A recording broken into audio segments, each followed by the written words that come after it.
everybody. Happy to be here from the Netherlands. I actually want to start off with a question for you. Who of you passed today Ria de Aveiro? Please, raise your hands. Nice. And who of you passed Ria de Aveiro, the water here? Who of you passed the water? Yes. You almost need to pass the water, right, to come here. And keep your hands up if you thought, while doing that, how would the water actually be doing today? Nice. I was already afraid for that, not many hands. We often take nature for granted. And we almost use nature as a free product. And today, I'm here to show you how we can collaborate her. I really see nature as a collaboration partner. And how I collaborate with her is, let's see, to check, yes. How I collaborate with her is through nature, science, and design. And actually, these mix of ingredients I use have a superpower. And that superpower I call wonderment. And why I think wonderment is a superpower? Because wondering, can not only touch our brain, but also our heart. And probably, as you know, if something touches you in the heart, it really can make you change. And we all know we need to behave more sustainable. But it's so difficult to even make that change. And I'm CEO of Innova, a company from Rotterdam, a biodesign studio. And our team are all kind of species working together. Scientists, biologists, artists, engineers. I'm a designer. And together we already have been happy to be granted from the European Union as the Climate Kick, but also the honor to win already 13 awards with everything we do.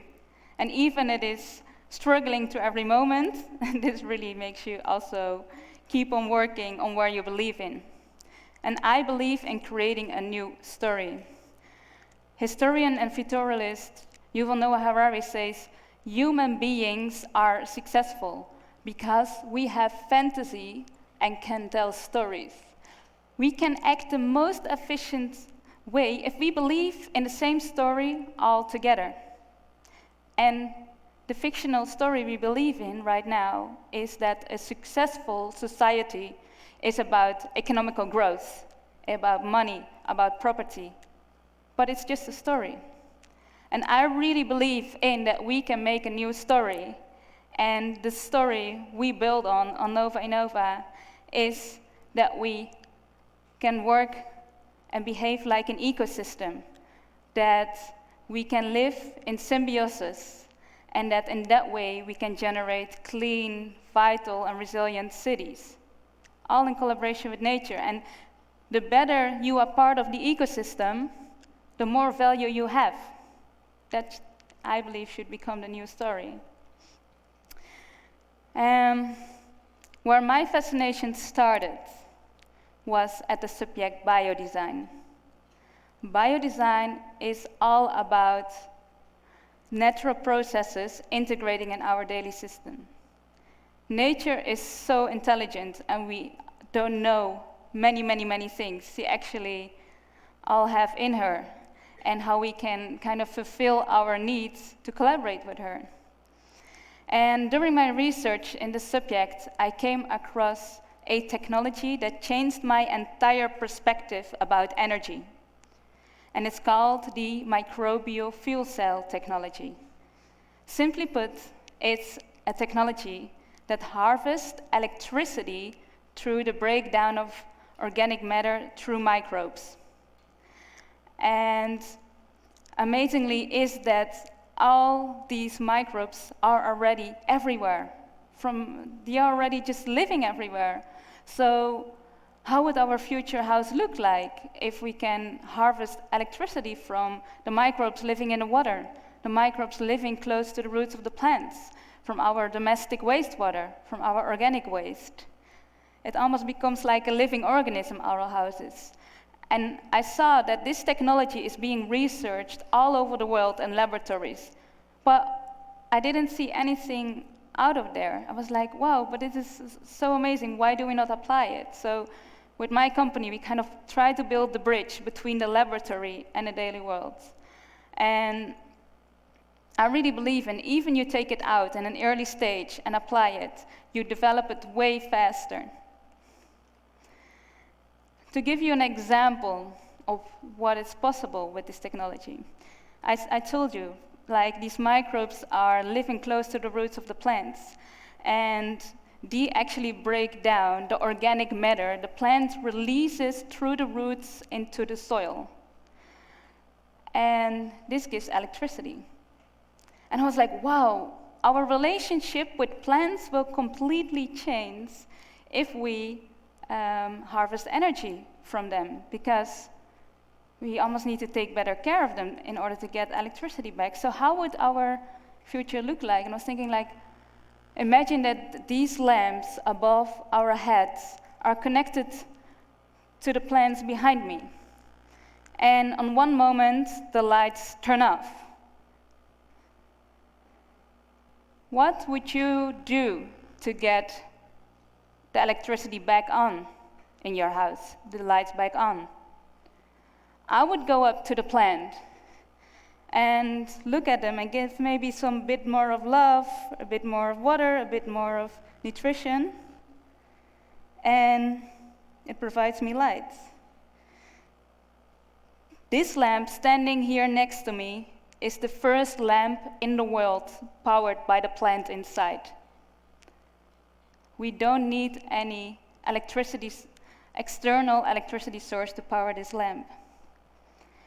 And I thought, as a designer, wow, this way of new type of energy deserves a new switch.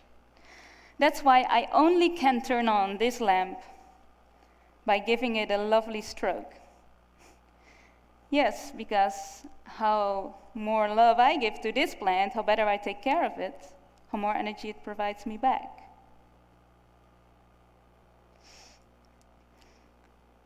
Later on, we maybe place it somewhere so you can experience it yourself as well. And please, can you turn on the lights again? Thank you. And I thought, okay, if this is possible with one plant, with my team, we made it come true. How would a park in the city look like? So I had the honor to open the first park in the world last Saturday, a couple of days ago, in Rotterdam, which is powered by the photosynthesis process of the plants itself in collaboration with the microbes.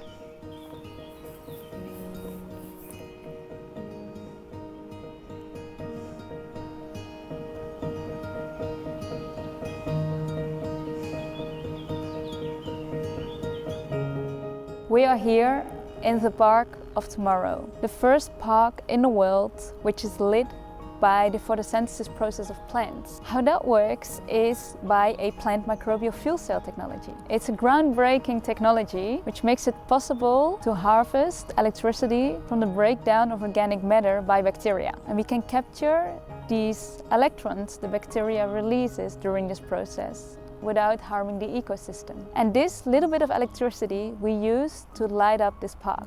It's a truly magical experience. When you walk around in a park, the lights kind of sparkle around you and they lead you the way through the park. In collaboration with Inlight, we designed these very special light elements that can grow even when the plants grow. It's possible to even scale around this and place in many different green areas.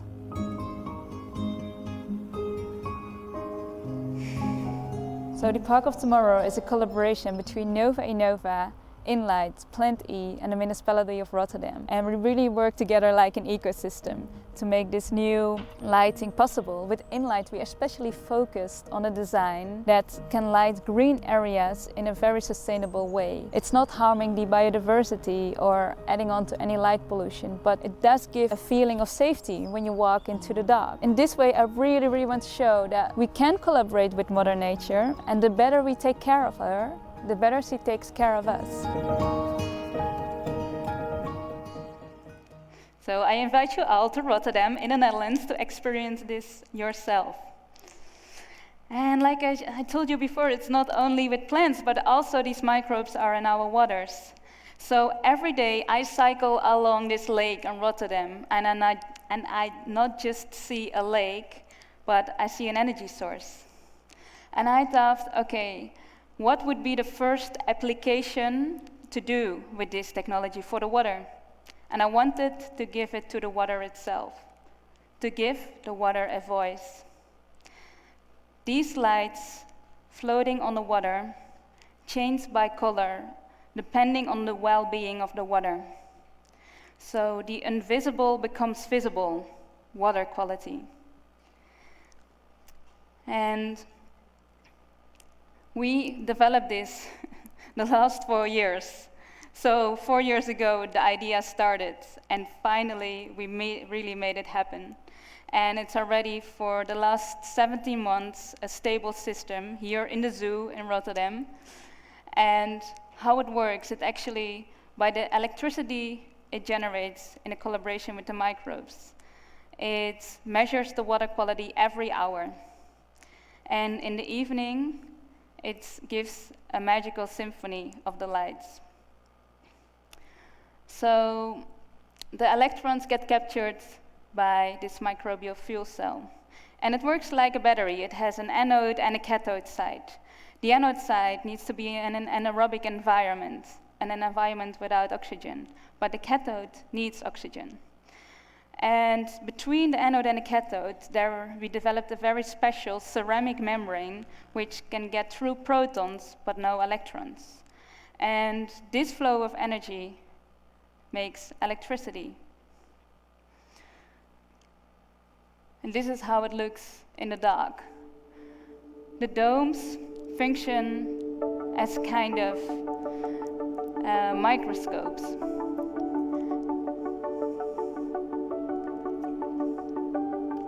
You see everything that happens on the water surface, like water ripples or little water insects. They all get enlarged into the domes to show the burst of life in the water.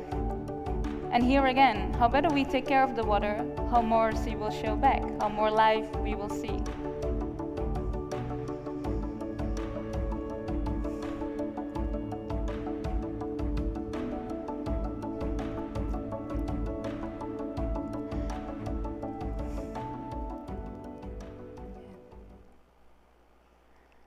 And I'm very honored that the last week we were presenting this on the Dutch Design Week in the Netherlands and being granted to one of the grant projects over there. It's a very world-famous design fair, and tens thousands of people were able to see the voice of the river in Eindhoven.